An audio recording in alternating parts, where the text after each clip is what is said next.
the leader of North Korea, he released a statement saying, Donald Trump is a psychopath. I cannot work with him. Do you know how insane that is? For him to send a message about Donald Trump, where he's just like, guys, I'm wild, but I mean, I don't know this guy. And Donald is crazy. People ask me all the time, they go like, Trevor, come on, you're not being serious. I meet South Africans, they go like, Trevor, come on, man, Donald can't be that crazy, man, eh? Come on, you've got to give him a bit of credit, man, something. Guys, that guy's crazy. Then they'd be like, is he that stupid in real life? Then you're like, yeah. Then it's like, so is he stupid like Malima and them? Then I'm like, no, guys, Julius is smart, don't play those games. I know people get tricked by Julius Malema and Jacob. Those guys are smart. Especially Jacob Zuma. People get fooled by him, you know, because he's got that cute vibe. Always giggling. That guy is a master tactician. Look now, vote of no confidence. Survived again. People are shocked. How did he do it? How did he do it? If you watch Days of Our Lives, he's the Stefano Demiro of this game. Every day he wakes up looking in the mirror going, like sands through the hourglass. So are the days of our lives. And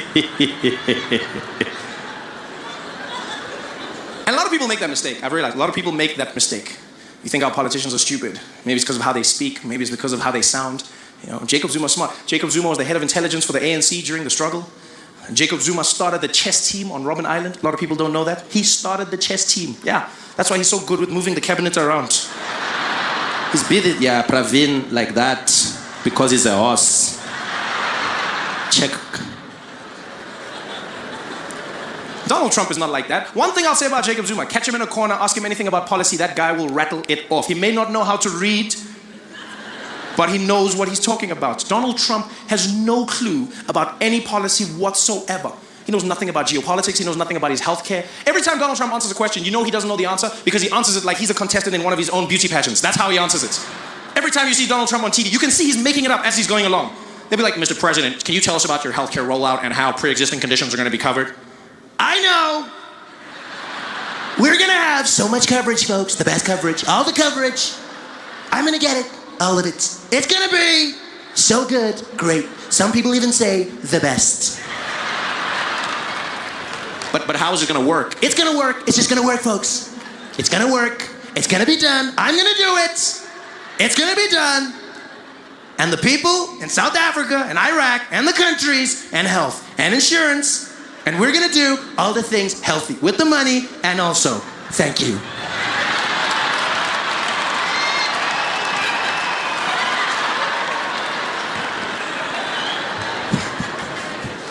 Donald Trump is losing his mind, saying the craziest things. We're going to build a wall, and Mexico's going to pay for it. I love how Mexico's like, we ain't paying for shit, man.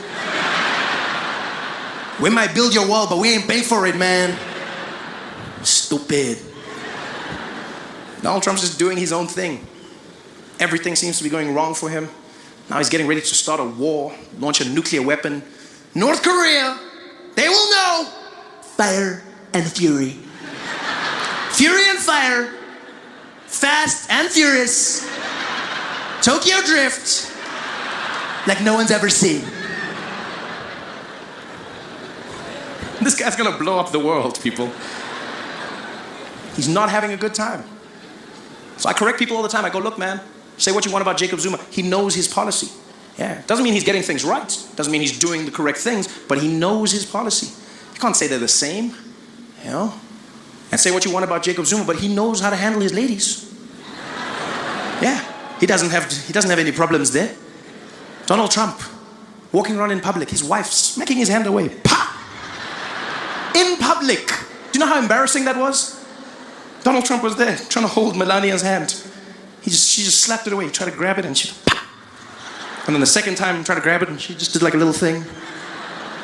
And everyone was like, are they okay? Are they fighting? I was like, yeah, of course they're fighting. They're having a horrible time.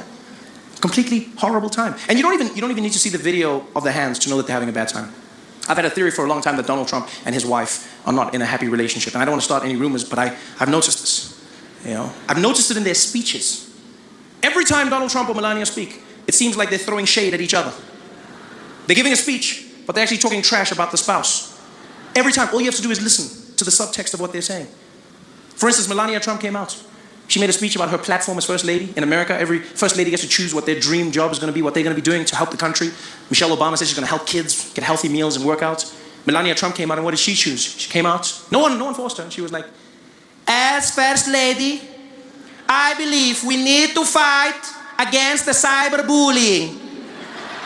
All of the people on the Twitter who are saying the bad things, we need to stop them. We need to make sure that they cannot carry on what they're doing. I was like, do you know your husband, lady? And now I realized she was doing it on purpose. They were having a fight. Yeah. She probably got home that night, dropped her keys on the table. Donald Trump was sitting in the living room, turned on the lights. Hi, Melania. I saw what you said about me on the news. It was very not nice. Oh, hello, Donald. I didn't see you sitting over there. I thought you were watching the cartoons. You know I was watching the news, Melania. I watch all the news. Fake news. So what are you going to do about it, Donald? You want a war? You've got a war. I'm gonna get you, Melania. You're gonna pay. Do your worst, Donald. Oh, it's on. I'm the best at worst. The next day he came out, gave a speech. What did he say? We've got to get rid of all these immigrants, folks. All these immigrants need to leave this country. Your move, Melania.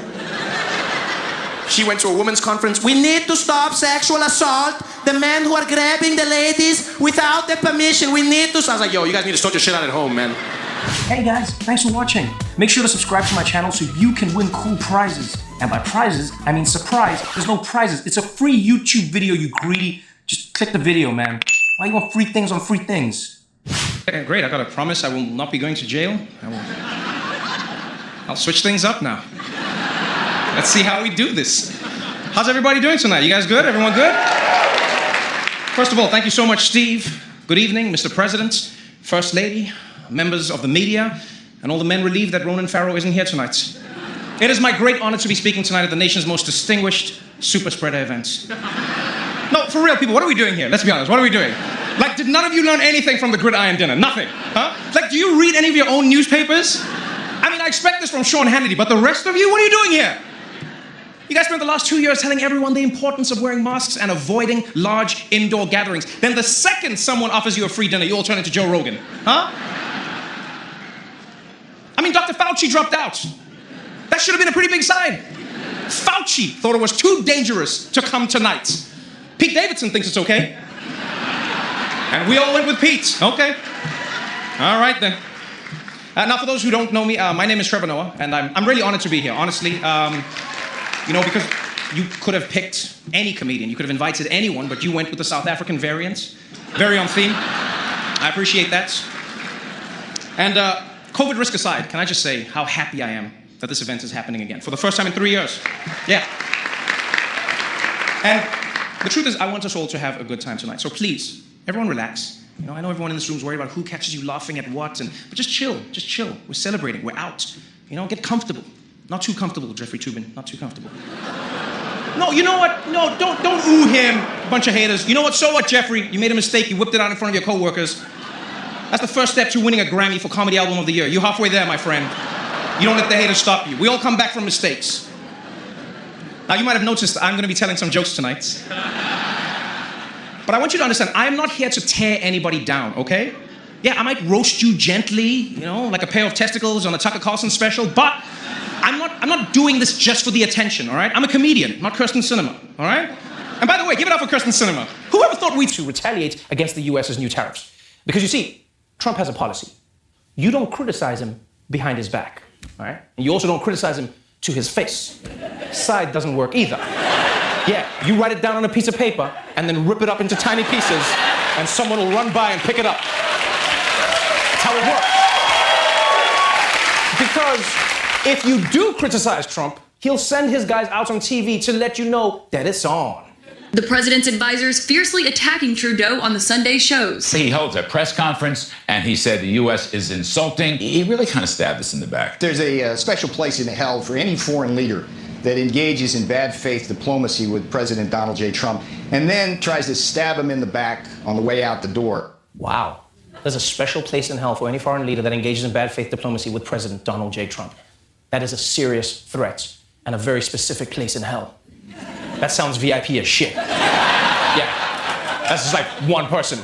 All the thoughts in hell are gonna be like, damn, who's that dude in VIP? But still, the question is, why on earth would Trump react in such an extreme way to a trade dispute with such a close and unthreatening ally? Well, according to Trump's economic advisor, this is all part of a greater plan.